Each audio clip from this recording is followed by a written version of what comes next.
Welcome to Energy Matters to You, February 7th, 2018 edition.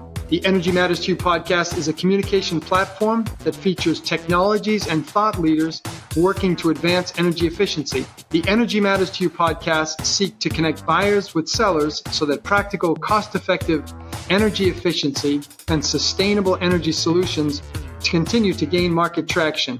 And my name is Leo Ryan. I'm here with my co-host, Ron Galuli. Ron, good to see you. Great to see you, Leo, and thank you for the warm welcome to the world headquarters of Energy Matters to You. This is the world headquarters we're recording from.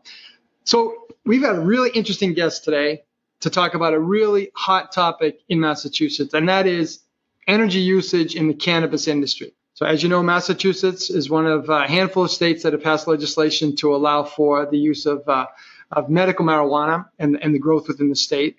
And what I want to talk to you about is what the utilities perspective is relative to a growing industry. Not meant to be a pun, but clearly the cannabis industry is one that's growing, and it's a big power consumer. Yeah, absolutely. In the last 2 years, there's been explosive growth as far as cannabis grow facilities starting in Massachusetts. And, you know, they're very energy intensive with the lighting, the dehumidification, the cooling. And what it's done is the utilities are very concerned because it's adding serious load to their system. And it could be concentrated on specific feeders, et cetera. So they're very concerned, and they've taken the steps to work with these facilities, you know, with their energy efficiency programs to try to mitigate that growth in the load. And what kind of things are you seeing the utilities doing to educate that marketplace and be involved in it? Yeah, you know, the few facilities that we've been involved in, we've seen a shift where the growers were reluctant to go to LED lighting, where we're seeing that shift. Okay. Where they're going to LED lighting. And we've seen some growers make some serious mistakes where they didn't really, or at least the contractors they were working with didn't really understand how the grow facilities impacted the HVAC. And they were throwing more DX or direct expansion equipment to try to overcool the air to dehumidify it when they really needed to address the dehumidification first and then size the systems appropriately after that. So we see them become more sophisticated in that regard, addressing the humidification issues. So they're jumping on the bandwagon as far as working with the utilities and trying to secure incentives to put in that equipment to make them more efficient. Right. And these are complex spaces. You mentioned lights and temperature and humidity, and they're running 24/7. Very complex. And the fact is, you know, if you start to get mold, you can lose a lot of crop very quickly, very easily. So it's very critical. Yeah, and that's a huge financial burden. You lose a crop to mold or something like that. Right. Yeah. Good. It reminds me of the data center days back about almost 20 years ago, where you're seeing these speculative facilities pop up. The server farms. Yep. Right. Exactly. Yeah, exactly. Right. So now we have a different kind of farm, another indoor farm. So today we have Sam Milton, who's the president of a consulting group called Climate Resources Group. And Sam has some broad experience around energy efficiency. We're going to let him introduce that, but he's really made a focus on understanding the cannabis space, who the players are, where the gaps in knowledge are. And he's pulled together a network of experts to help consult in that space. And so we're going to welcome Sam and have him walk us through Climate Resources Group and what they're doing in the cannabis space. Sam, welcome. Thank you, Leo. Pleasure to be here. Hello, Ron. Hi, Sam. So, Sam, let's get started with a little bit of background on Climate Resources Group. You've got a consulting practice. Can you tell me a little bit about the history and the sectors that CRG serves? Absolutely, yes. So I formed Climate Resources Group about a year ago. I've been in the energy efficiency and renewable energy world for a number of years, and really kind of looking at it at a high level, trying to think about, you know, how does public policy help influence businesses' decisions around their energy use and energy consumption, and kind of what are the sorts of levers that the policymakers have to drive those changes. And after a number of years kind of being in this, the higher level, looking at this, I decided that, listen, there's a lot of ways that businesses can be better informed about the sort of ways that they can reduce energy use and help kind of reduce their carbon footprint. So in the way that I've been addressing this with my clients, it's helping them to understand the incentives out there, the programs that agencies have and utilities offer, and really helping to identify some financial ways that they can, you know, make the most of these opportunities. But then more recently, I've been really looking at the cannabis space here in Massachusetts. As you mentioned, it's really coming up very quickly, and we're going to have an enormous industry on our footsteps in the next few years. So I just kind of really wanted to think about, how we can help, this industry specifically reduce the energy load, because as you mentioned, it's going to be substantial, and utilities are starting to worry about it. Yeah. So Sam, before we get specific about the cannabis space, there's a lot of other industrial sectors in Massachusetts that are large energy users. You think Ron mentioned the data center space. Laboratories are another high intensity space. Was there anything specific about cannabis and your background and direction towards policy that drew you to that space to focus your energies? Well, it's funny. It was really just kind of like a serendipitous sort of moment where I was working with some folks who were based on the West Coast. So a number of years ago, I worked at Conservation Services Group, which some of your listeners may know as the folks that run efficiency implementation programs. So they'll basically kind of go in and provide residences and companies with energy audits and the like. So I was talking with one of my counterparts from the West Coast and the utilities that he had been working with.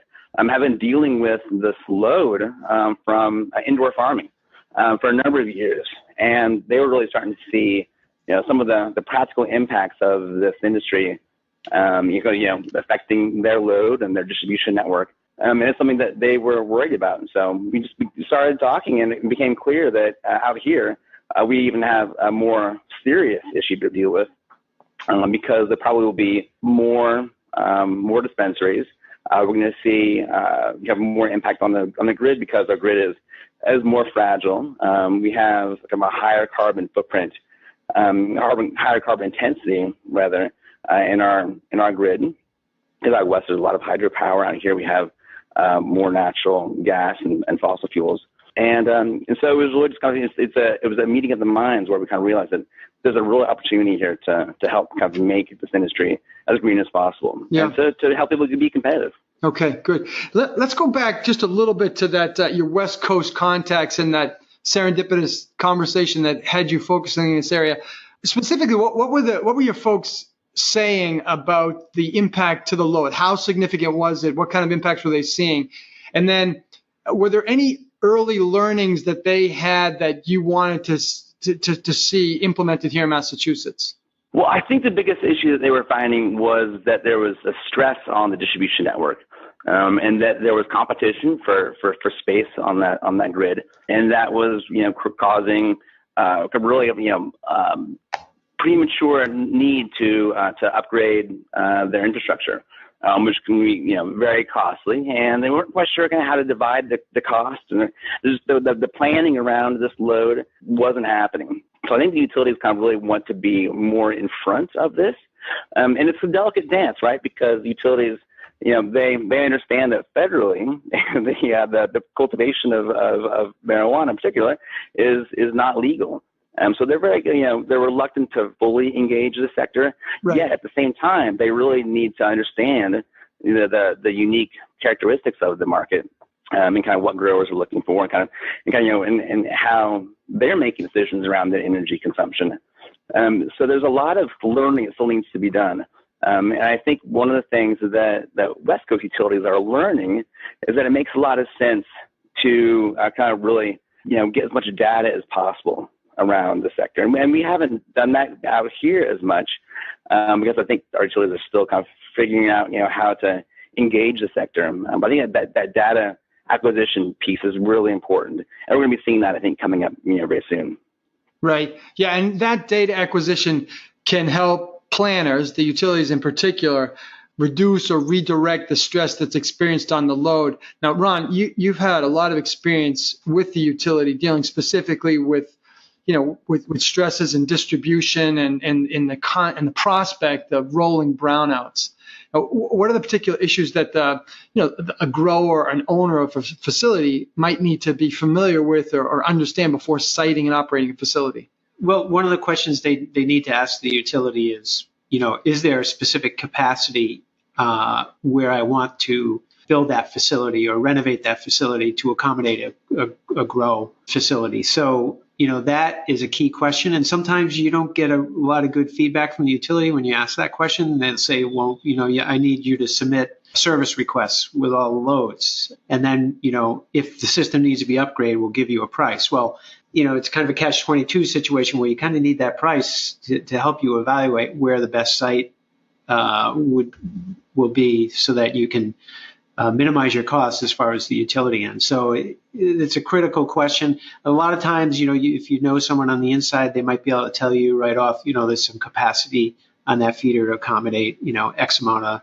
megawatts to be able to site that facility there. And you think about all of the other factors that a potential investor or operator is weighing, right? The neighborhood location, the quality of the building, the access to workers, all of those are part of the calculus about whether or not a space is a good space or a bad space. Right. And then, at the end of the day, you might get slammed with a $500,000 construction advance to upgrade a feeder to support you, and you may not have anticipated that cost. Right.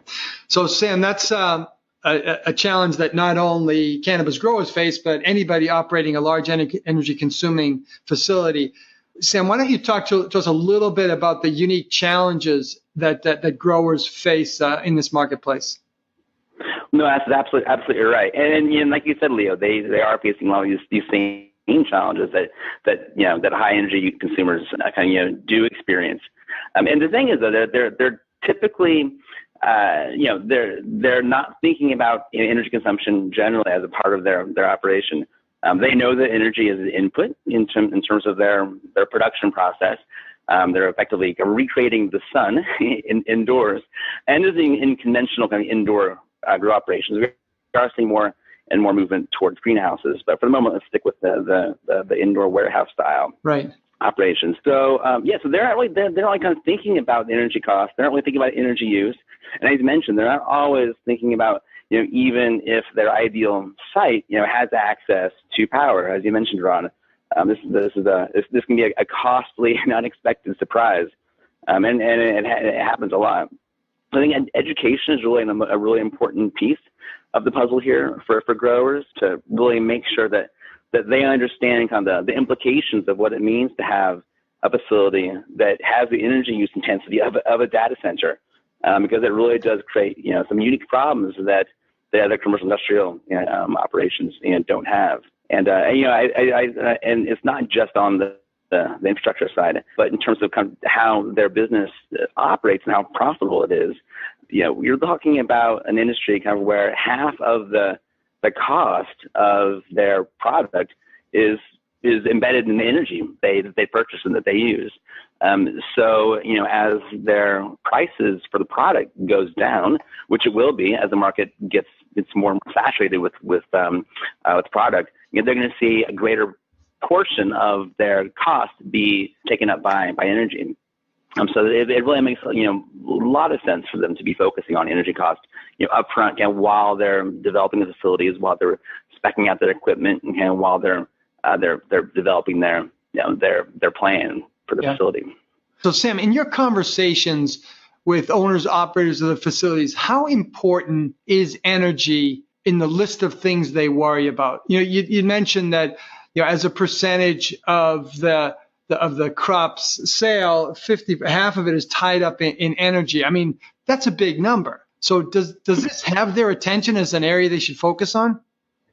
Leo, that's a good question. And the unfortunate answer, at least today, is that it's really not anywhere on their radar. They're really worried about permitting and getting a license to operate, in a given municipality. That's a huge hurdle that many are facing, and there's certainly no easy way for them to get around that. I'm certainly proposing that if they are energy forward and thinking about energy efficiency and kind of their overall environmental footprint, that will give them an edge in permitting. Right. And that's kind of a lever that we now have to get folks to think about energy. But really, it's very, very low down their list at the moment. And again, I think this will all change dramatically once their ability to make a huge profit is diminished by the fact that their commodity prices are going to be dropping. At the moment, it's all about getting the permit and getting up and running quickly, so they can begin entering the market. And also, just that there is kind of a capital cost issue for these folks to be concerned about, which is natural, of course. They want to spend as little as possible, to begin their production, but at the expense, oftentimes, of operating costs. But right now, they're willing to make that trade-off, which is, not great from an energy perspective by any means. Now, Sam, you said that most of the worry and the focus and the energy of the owner-operators in the cannabis space is on getting their facilities permitted.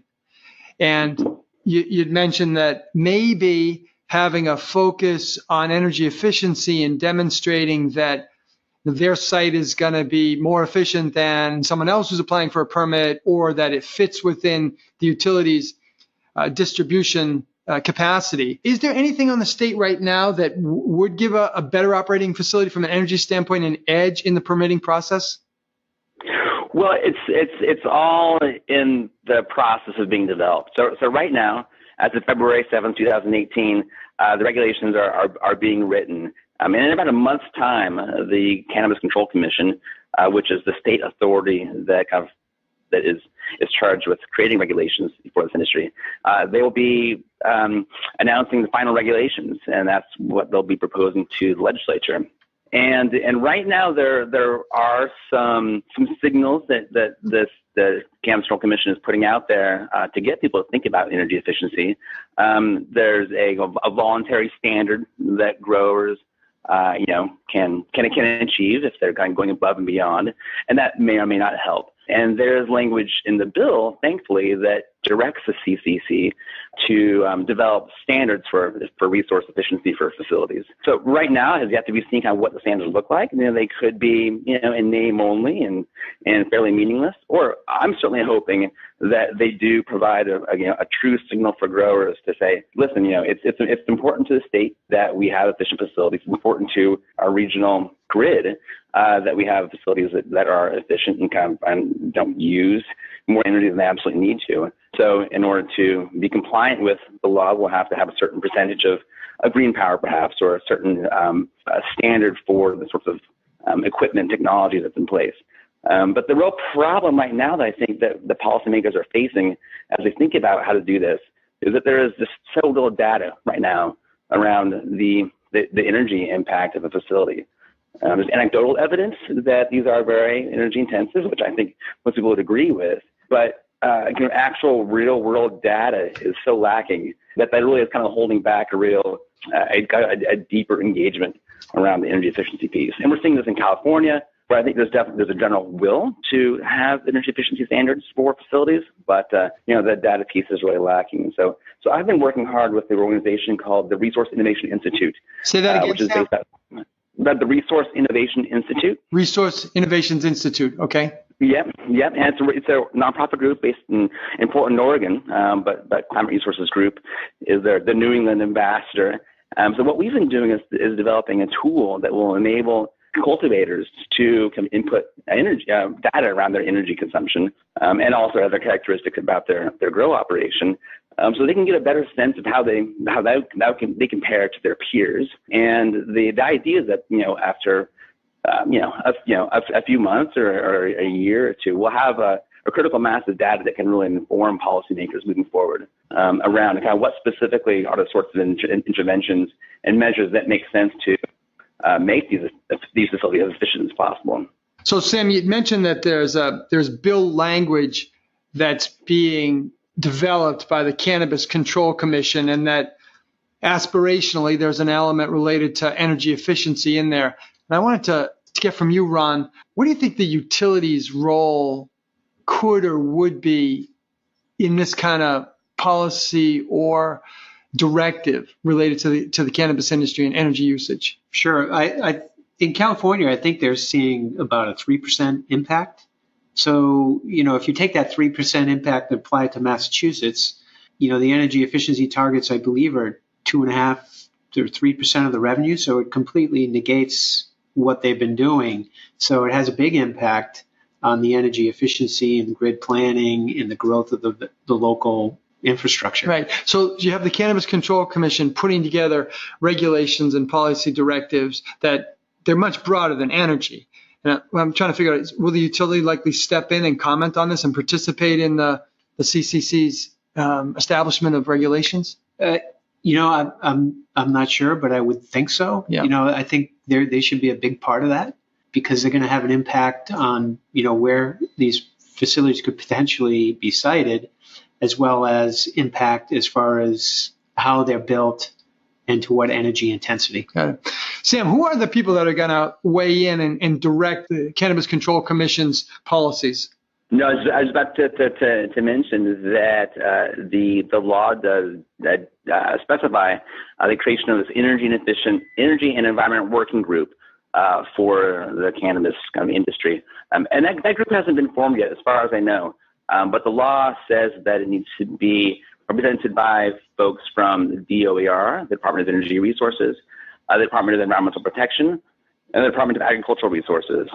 So at least those three, plus somebody from the Cannabis Control Commission. But we're hoping that working group does also include members of industry, of utilities, and of environmental organizations. Everybody that can come that has meaningful contribution to the discussion. At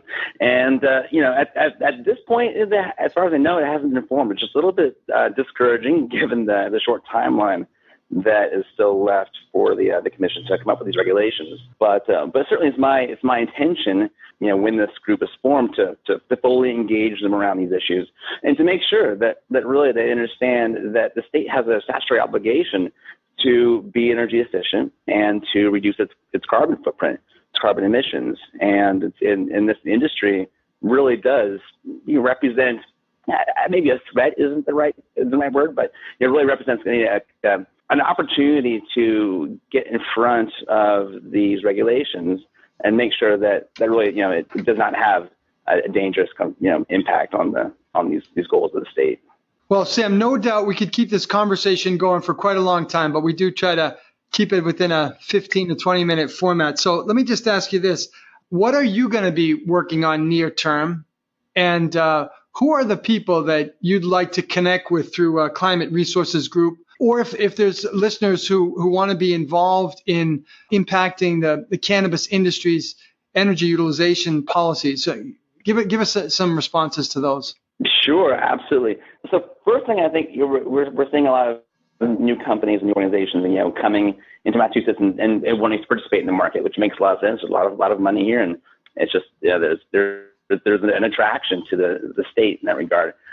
I would certainly ask that folks who have experience, in green building, in energy efficiency, in industrial hygiene, can really work with these prospective investors and prospective growers to make sure that the facilities that they're building are as energy forward as possible. I think there's a perception in the cannabis space that the old way of doing things is the only way to do things. But the fact of the matter is that once you scale up to a larger production facilities, you really do need a more comprehensive and a more high performance way of thinking about how these facilities work. So I would certainly want everybody out there to be working to make facilities as high performance as possible. So for CRG, where we are, we're working with grower clients to help them understand their opportunities, and that includes working with a range of different companies that can provide those efficiencies and lower that carbon footprint. We're working with them to reduce their energy costs, to understand their utility bill, and to maybe find more creative options for their power supply. We're working with them to identify technology upgrades or technology options that can really work for them. And also really, beginning to help them think about their overall energy and environmental footprint. So doing some sustainability accounting, which I think will become more and more important as they need to position themselves in the marketplace as a greener sort of company. So that's kind of where we are. And I would certainly, ask all your listeners to, be thinking about how these pieces fit together. And as cannabis companies, look for ways to position in the marketplace, but they really are thinking about energy efficiency as much as possible. Good. Well, that's a very important list of things for people to focus on. I think Climate Resources has a lot to offer in that space. So Sam Milton from Climate Resources Group. I want to thank you for being part of Energy Matters to You. Thanks for joining us. No problem. Thank you so much. It was a pleasure. So I want to thank those folks who've taken time to download and listen to the Energy Matters to You podcast. We have 6 different podcasts up on the Podbean site. So if you go to Podbean and search for Energy Matters to You, you can find it. You can also find it through the LinkedIn profiles of myself, Leo Ryan, and Ron Galuli. And Ron, there's a LinkedIn page that we've been posting. We have a LinkedIn page as well. Yeah, good. So we've got a couple of nice guests coming up in the next couple of weeks. Folks from Clear Result are going to be with us, and USource are going to join us in the month of February. So a little bit of energy. Right, we're back at it. Yeah, and as always, if you've got ideas or guests, please contact Ron or myself. I know you've got a couple of big meetings coming up where you'll bump into folks. That's right. We will be at the GlobalCon in March, and there's also an energy storage forum that's sponsored by Mass Clean Energy Center, and I think it's Foley and Hogue in March. Okay, yep. Great. All right, we're looking for. So we always appreciate feedback. Very interested in your suggestions for topics and guests. For Energy Matters to You, this has been Leo Ryan and Ron Galuli. There's work to be done. Go make a difference.